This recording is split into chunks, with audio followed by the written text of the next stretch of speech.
Hi, welcome to the GMV podcast. We're doing a different type of episode. I'm still gonna be discussing my last year anniversary car crash where I rolled over about 8 times, from what I recall. And I'm here today with special guest Michelle Jasso. Hi everyone, it's Michelle.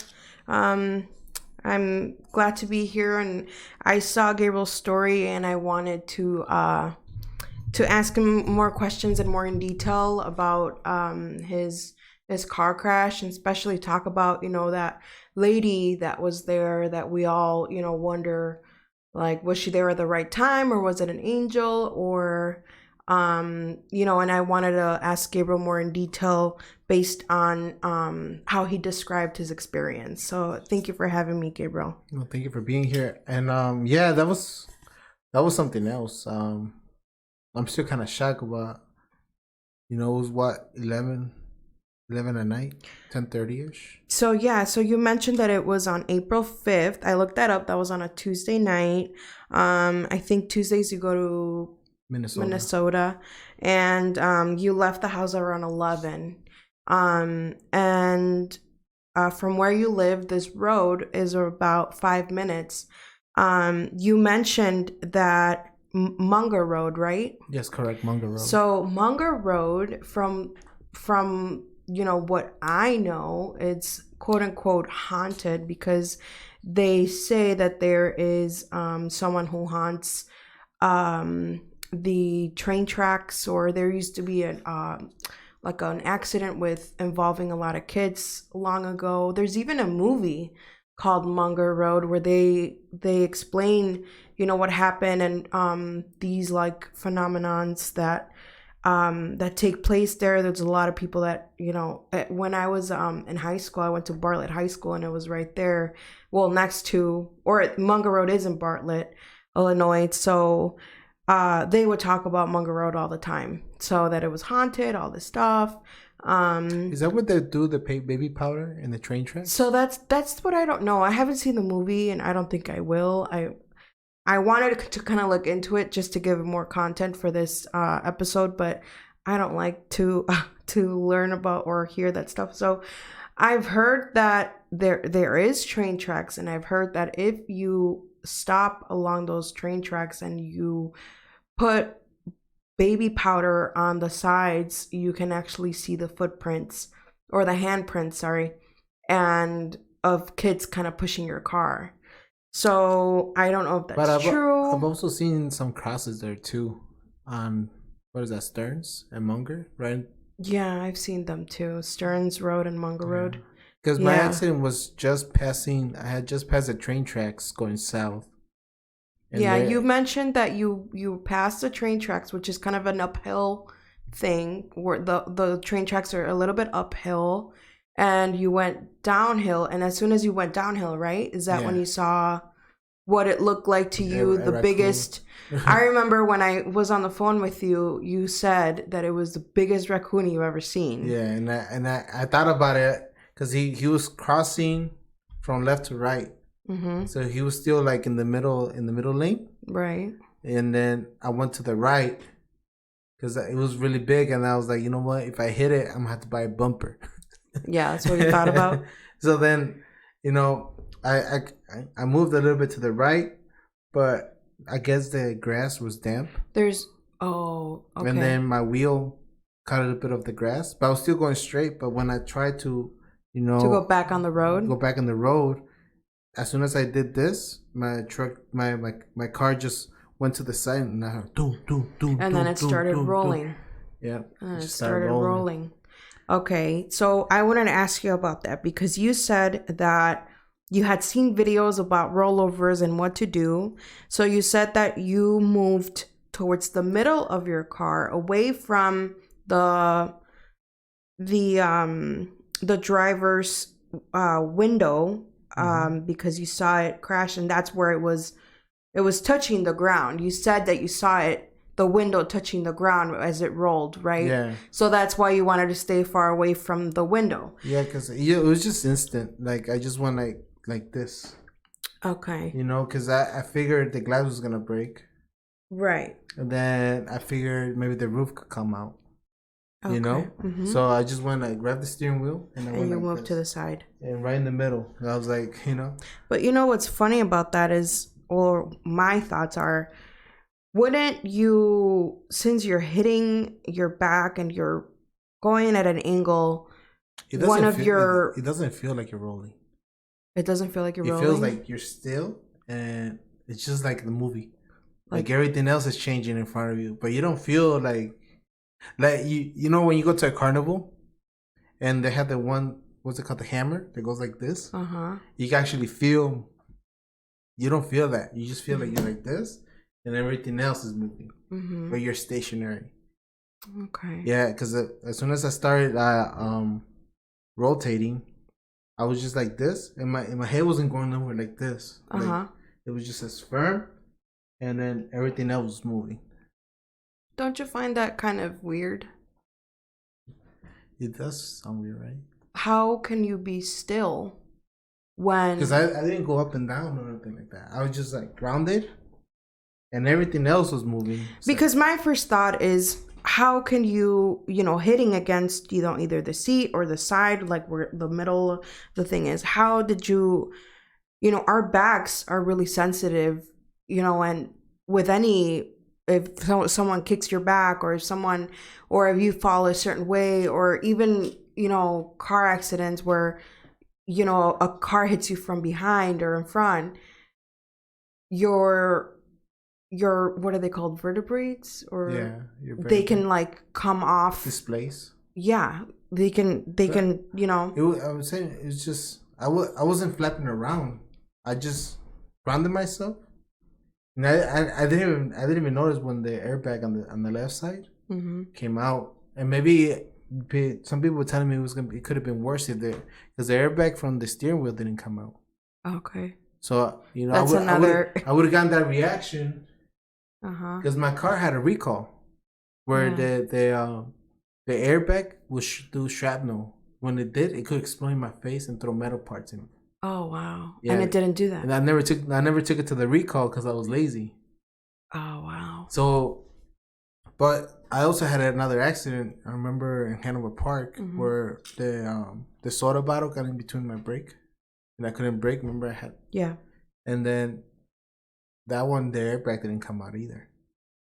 So, maybe with the airbag, I would have gotten more injured because, that thing hits you right in the face. So there's so many possibilities that could have gone wrong in this scenario of you moving to the side, your back kind of misaligned, or the airbag kind of breaking your face, or, glass shattering in my face. There was a lot of debris that was in your car that could have hit you, or because the back window broke. So that could obviously the front window could have broken too, and then all that glass could have gotten in my face. So all these different components of like possibilities. Okay, I wanted to touch on what you said when with the lady. So moving on to where, after you rolled over, you thought you were in the forest, and that was deep inside there. You called 911, you called me, and you were waiting, right? You were off the phone with 911, right? You weren't. The first thing I called was 911, and then I called you. Oh, so when I finished rolling, I didn't have my phone because I was charging it. But I found my tablet. Okay. And I started texting my phone from my tablet. Okay. That's how I found my phone. And where did you find it? It was like on the underneath the car? On the passenger side in the bottom. Oh, okay. Because I didn't know if I was upside down. Yeah. But because all I see was the trees. But when you see the tree limbs, it could be going up or going down. Like. Yeah. And then I spit. And then to see where gravity was going to take my spit. So that's when I knew finally that I was, sitting down. I just remember counting the rollovers. And then once it stopped, I saw trees. But since they're right in front of you, you can't see if they're upside down or whatever, Yeah. So then I did the spitting thing, and then I found my phone. That's when I called 911. And then I called you guys. Right. And then after I hanged up, I heard a lady. So I remember on your podcast, you described this lady as saying, "Hey, are you okay?" But when you came home, you told me, she said in Spanish, "Hola, mijo, está bien." She said the mijo part. I forgot about that. "Hola, mijo, está usted bien?" Algo así, ¿verdad? Yeah. So That's what that was, just like an older Mexican lady or something. Like. Older Mexican lady. So let's stereotype older Mexican ladies who wouldn't like a just mom figure. I guess that's what I'm trying to say. Right, mom figure. So me being Mexican and Hispanic, I wouldn't just say, son, are you okay? I would stay until, hey, I'm gonna stay here and tell the cops what happened, or I'm gonna make sure that you're okay.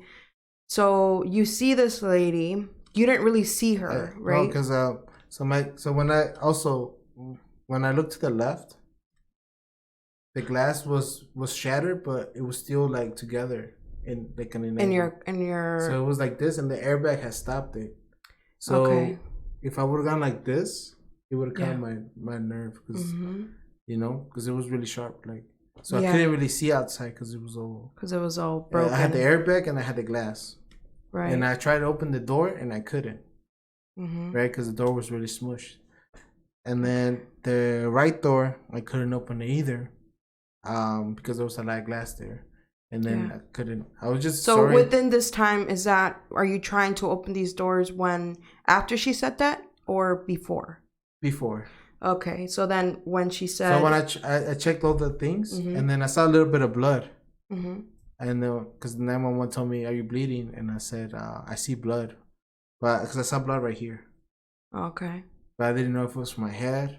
I didn't know if the adrenaline was just like pumping so much that I wasn't feeling.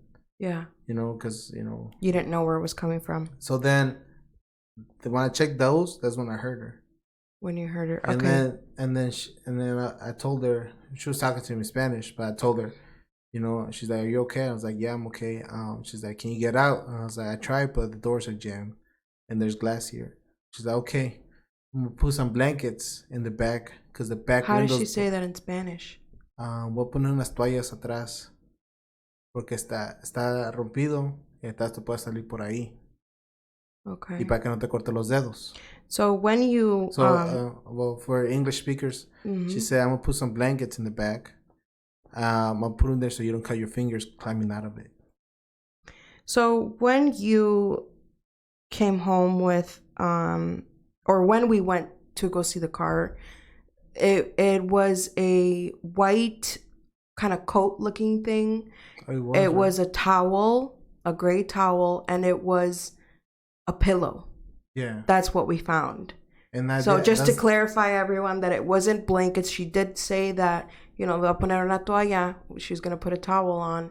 But, that is what we found when we went to see the car the next day at the junkyard. I did want to clarify that from Gabriel's video. Who keeps a pillow in their car? That's what I want to ask. It looked like an apron, no? Something like that. It was a white long apron. There was a gray towel and a pillow. And like I said, to remind you guys, this is like 11 at night. And when I didn't hear no car opening door. So that's what I was gonna ask you, because I remember you telling me that I just heard when you were trying to get out. So this is you trying to get out, and then she says, "Can you get out?" You say no, but you never heard that road. There's all forest around that road. If you guys don't know, you can hear a car because it's literally a 2-lane like forest preserve road, a road in the middle of forest preserve, and you can hear definitely a car coming, or you can see the headlights of the car. Because it's so dark in there. So that's what you said, that you just heard her talking. You didn't hear her close her door. And I didn't see her car. You didn't see her car. You didn't hear her close her door. Like I said, I thought that I was really deep into the forest. because I lost my, And at that time, you didn't think like, if I'm deep in the forest, why is Because there a lady even, here? Remember when I called you guys? I told you. Yeah, you said I gotta- don't know where I'm at. I think I'm in the forest. Yeah. Yeah, because I swear I thought my straw went straight into the forest. Mm-hmm. At that moment, it didn't strike you like, why is there a lady here in the forest? Yeah, because I didn't hear no car. It just like got nowhere. But I was just trying to get out because I didn't know If you were it was gonna bleeding. catch on fire. Okay, if it was gonna, You yeah, know? you were worried. So after you climb out over the towel, over the pillow, what happens? As soon as I'm climbing out, I see my surroundings, and I see I'm still on the road. I'm just like in the ditch. Okay. So I would have heard any car coming by, because when I was rolling, but the trees, there's a tree line that was just keeping me out of the forest. Right. I was just rolling and rolling and rolling. So then the street would have been here. My car's here. So, so I climb out, and then I look to the right and I see the lady. She's a little bit far away. She wasn't next to me. She didn't help me come out. She was just like in the distance. Oh, that's weird. And then I look to the left and I see the cop car. A cop car coming. Yeah. Wait, was the cop? How did you know it was a cop car? Was the They lights had on? the lights on. The lights were on. Yeah. Okay. So then the lights of the cop car shined on you guys, like towards, since she was heading. So she would have seen the lady next to you, for a little bit further away, but yeah, in front of you. So yeah, because she came in and she had the lights, and she would have seen the lady. There's nowhere the lady to go. The lady, when I saw her, she was still like in the street. Okay. But in the distance. Right. So then the cop comes. Do you remember what the lady? Huh? Do you remember what the lady was wearing? How did she look like? I don't really remember the lady. I just remember looking at her, like knowing there's somebody there. But you didn't ever, because it was you dark. never looked to her eyes, or you didn't look to what she was wearing, or no, because how. When I looked at her, it was still dark, and then the cop turned. Remember, there's like a street right there, like a stop sign. Yeah. So when the cop was turning, that's when he caught my eye, and I turned. And you turned to look at the cop car but lights. when I looked at the lady, it was still dark.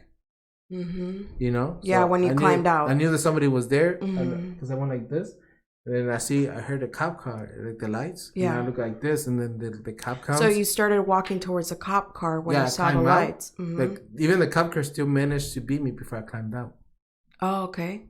So and he parked. So when I saw the lady, I was coming out the back window. And I went like this to see her. And then I go to the left, and then the cops come. But I'm still inside my car. Okay. Yeah. And then when the cop actually gets there, I jump out the car. And then she's like, "Are you hurt?" And I was like, "No." The cop. And then the ambulance comes right away. Right behind the cop car. Okay. So then they put me in the ambulance. So I would imagine that the lady, after you climb out, the lady's more to your left, and the cop car's to the right. No, she was to my right. Oh, okay. So she was to your right, and the cop car was from your left, climbing out your trunk. So the lights are directly in front of the lady and you and the trunk, and the ambulance is behind the cop car. Yeah, and then the ambulance pulls in front of my car. Oh, it comes in front. And then that's when last vision of her. And then you went inside the ambulance to get checked out. And it was just a matter of seconds. Everybody just came like. And then that's when Miguel, your cousin, comes too. And I remember him. I was on the phone when Miguel was on the phone, and he got to the ambulance. And I heard you tell, who did you tell? Did you tell Miguel? Hey, Miguel, tell the cop to tell the lady thank you. Because you assumed that this lady was still there, because it was only a matter of seconds, maybe a minute. Like everybody just came at the same time. So when I jumped out the car, the cop came, and then the ambulance pulled right in front of me, put me straight inside the ambulance. I barely laid there, and then my cousin comes and opens the door, and he's like, "Hey, you okay?" I was like, "Yeah," and I was like, "Hey, tell that lady thank you." And then when he tells me, "What lady?" And then I look at the cop, because the cop came over to you. And then I was like, "Hey, did you see that lady?" And she didn't see nobody. What did she say when you asked her that? I'm like, the lady, she was right, in front of you. She said, "I didn't see no lady when I got here." She said, "I didn't see a lady." And there's no car. And there was no other car. There was another car. This is like in the middle of this road. Basically, what is it, like 2 miles? Yeah. About 2 miles from Stearns to Army Trail. Mm-hmm. And I crashed right in the middle, right after the train tracks. Yeah. So So at that point, and why wouldn't the lady's car park right in front of my car if she saw the accident? I wonder what if it's a good Samaritan. When we're doing a good thing, we want to make sure that the person's okay. We want to make sure that if we saw it happen or if we saw a little bit, we want to give details to the cop reporting this accident and or stay at least to check on you and make sure that you're okay, if you're going in or talk to your family member like, hey, I saw him, I helped him out, like I hope he's okay before you leave any scene. But I think the cops would ask her, hey, did you see what happened? Or the cop would have reached out to her like, hey, was he drink, especially if they thought that you were drinking and driving, like, hey, like how far did you see this accident happen, because we need details. So all of these things are more pointing out to, in my opinion, not a good Samaritan, not a regular person. Yeah, it's weird because I don't know. It's just like at that time that wasn't going through my mind. I was like, oh, there's somebody here helping me out. Right. I didn't. She just at that right place, right time. Right. Because I was really disorientated. How if I would have Yeah, come you out were the in thing, shock and you were and then yeah. and then it's just a matter of seconds, everything. But that lady, like I said, I don't know if she's ever gonna see this episode, but if you're out there, thank you, and right place, right time. I'm not sure. I've heard some family members of mine saying that, because I told them there's crosses there. That what happens if it was a mom going to work, Mm-hmm. and she crashed there. Because I've seen an accident there too, where in the winter I saw the car in the ditch. Wow. So there's animals that cross there all the time. And obviously there's crosses there. There's 3 crosses there. 3 people have died there. Right. What happens if it was, the spirit of somebody, a mother figure, just something bad happened to her and she's like, I don't know. Okay. It's just some, he just threw me in the loop, because I wasn't expecting. I was like, I thought my cousin was gonna say, yeah, she's right there. And let me go tell her. But he's like, and he came right away, like, we only live 5 minutes from the house. Right. Imagine me calling, because I call 911, then I call you guys. Mm-hmm. By the time I check the doors, by the time all this stuff, he was already on his way. Right. Right. So, in my belief, I believe it was an angel. There is no doubt in my mind, because there's far too many like evidence and like saying, she had the pillow, she said mijo. Hispanics tend to want to know the chisme, and I mean, in my family, speaking for my family, we would stay and we would, ask, or the cop or anybody with like a good conscience, like want to be able to help. And I just find it so odd that, this Hispanic lady doesn't want to know the chisme and just leaves out of nowhere. I find it odd. I find it odd that the cop didn't see her when the lights were shining towards you guys. I feel like there was just way too much coincidences that makes this like story really unique. And for people that may not believe in angels, may not believe in God, maybe stories like these make you kind of wonder. Because there's multiple witnesses. I saw the lady, but like you heard the it phone wasn't call. Just you. You heard a phone call. Yeah. My cousin was there. Mm-hmm. It wasn't just you. The cop shined the lights. The ambulance was there. And then there's proof that there was somebody there because you see the car picture. And I'll just post it real quick. It'll take me a second. Not just how the car was and everything, but the towels were there. Like, I mean, the towel and the pillow. I'll post it so I can see.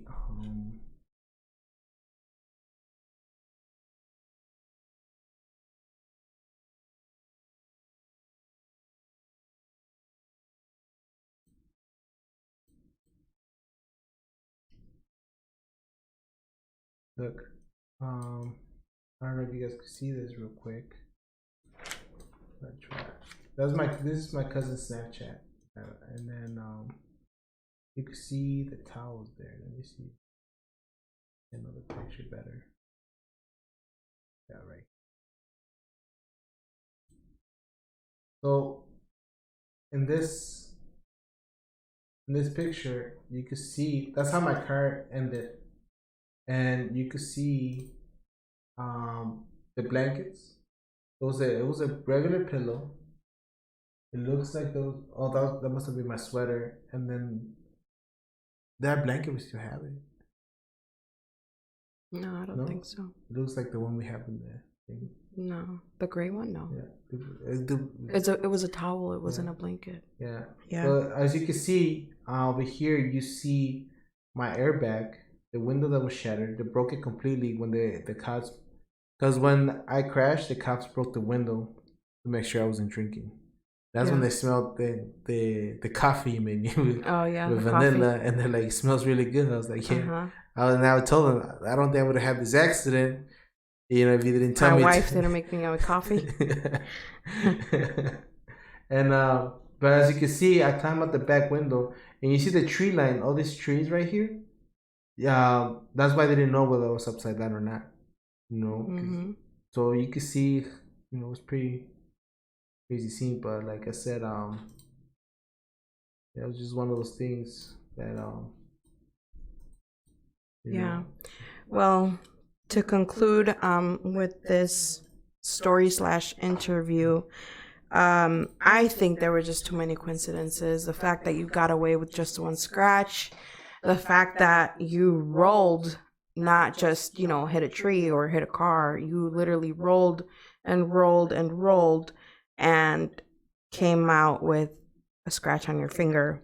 Is really unbelievable, and it's just not me telling you. I think you heard it from your barber, you heard it from the hospital, you heard it from the cop, you heard it from people who. Because I was only bruised a little bit, and I still went to work the next day. You heard it from people who deal with these kinds of things, car accidents day to day, and they see what a smaller kind of impact car accident does, and or has done to other people, and here you are with rolling over 8 times and with the scratch on your finger. I think that in my opinion, your story is more on the lines of a miracle, because not everybody can say that they can walk away with one scratch and not an arm injury, a head injury, or anything else. So I think you're very blessed to be able to walk out of that or climb out of that car with just a scratch. Yeah, because I remember in the hospital, they even told me that, some people have PTSD for accidents like that.